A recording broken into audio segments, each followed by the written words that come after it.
దేవునికి స్తోత్రం కలుగును గాక. యెషయా గ్రంథం ధ్యానం చేసుకుందాం.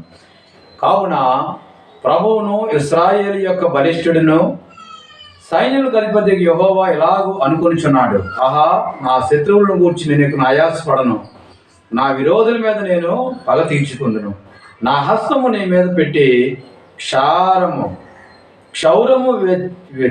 వేసి నీ మస్టును నిర్మూలము చేసి నీలో కలిపిన తగరమంతయు తీసివేసేదెను. దేవునికి స్తోత్రం కలుగును గాక. దేవుని మాట చాలా అద్భుతమైన మాట. నా హస్తము నీ మీద పెట్టి క్షారము వేసి నీ మస్టును నిర్మూలము చేసి నీలో కలిగిన చెడంతటిని తీసివేస్తాను. ఈ యొక్క వాగ్దానం బట్టి మనందరం కూడా దేవుని సన్నిధిలో ఒప్పుకోలు చేసుకొని దేవుని సన్నిధిలో మనందరం నిలబడినట్లయితే మనలందరినీ కూడా పరిశుద్ధులుగా తీర్చి రాజ్యం సిద్ధపరచును. దేవుడు తన వాక్యాన్ని దీవించిన గాక. ఆమేన్.